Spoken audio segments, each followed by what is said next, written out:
and email and all this crap. Tell us about the evils of email, Oh, Papa. no, this is not the time. This guy turned me off right now. The internet is evil. What happened?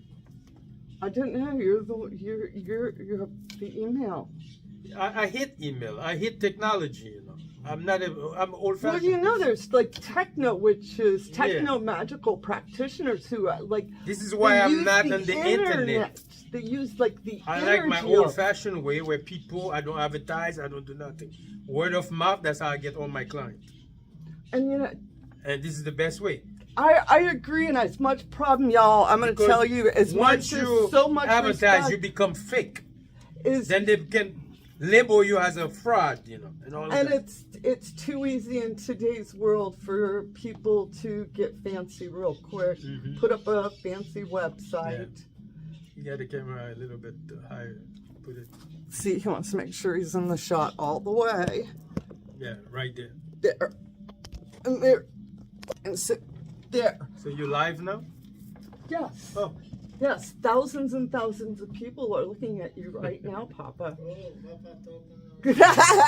No, y'all know I'm fooling on, and I'm just telling him that. No, it's actually being recorded, and I can go back and edit anything out, and so that we don't have to. Yeah, the because I was wondering when you're live, you know. Well, this is talking about the fact that you have to go in with your eyes wide open if you're looking to be a part of the community, is understanding that we do have all these fakes and frauds out there. And sometimes just because somebody has this fancy website, has a YouTube channel that's got 50,000 followers and all this, that is not a level of authenticity. What you just said earlier is the most authentic thing. That is, I hate to use the word real, but what a real practitioner is about. You're doing your business. Like you said, you don't have time. You're here in the community taking care of your clients. You know, and a lot of times it's easy to see the flashy and not see the ones that are there working. So many of the best practitioners, they haven't published books. They haven't got a fancy website and doing all sorts of stuff. They're in their communities. And that's something all of you need to think about. Oh, let's go back to spiritual. Did you enjoy the Day of the Dead? Did you do anything? Well, because I just moved, okay. I had just a small little ancestral altar, and I was really happy because like the cottage witches in San Diego did a really I was good very thing. disappointed because this year I didn't have no client, anybody come to celebrate the Day of the Dead here. Usually we have a lot of people come. Everybody losing the tradition. Everything is gone now. Nobody around. Well, I think when people see a picture on the internet of a day, and then they press like, and they think that's participating. The one thing that the global group did was we did a virtual online ritual for All Souls Day, because all of us felt with everything going on that was a good day to pray together. And, you know, discussing. And not only that, those days supposed to be where you go to the cemetery and visit your ancestor and bring flowers, bring coffee, bring things. That was the part of the tradition. But people now, these days in the new age, people change. They claim it's evil, they claim it's not. Once you die here, you know, after 2 months, they forget about you.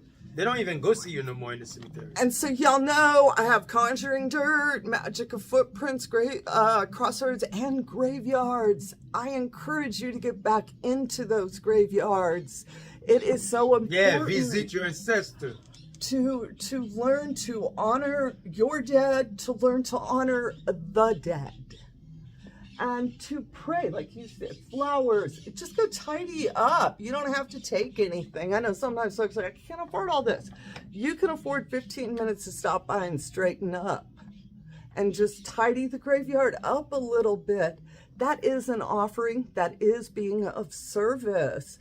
You know. Don't wait until the person is dead to give him flower.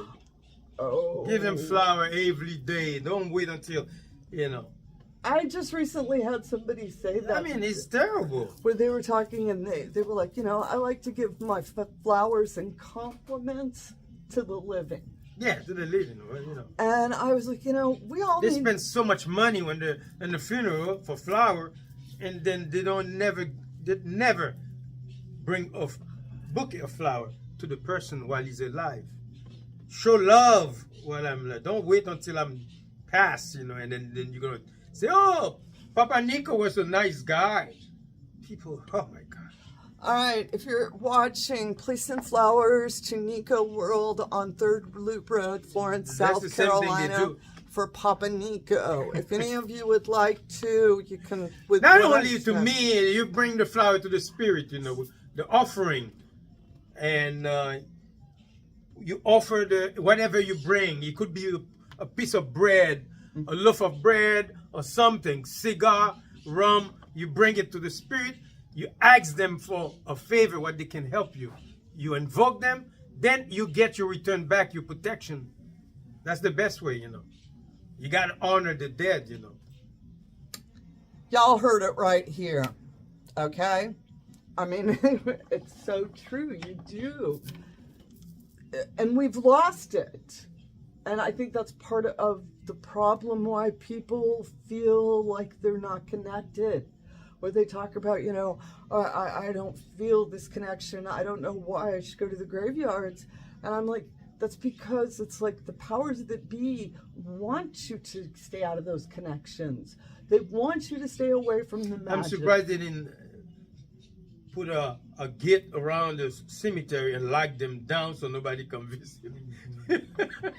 Usually they do that in some cemetery. They don't want you to get in. New Orleans has closed down several of its big cemeteries. Wow. The diocese, the property that we got down in Charleston, backs up to a very large graveyard. Yeah, of an old AME But church. people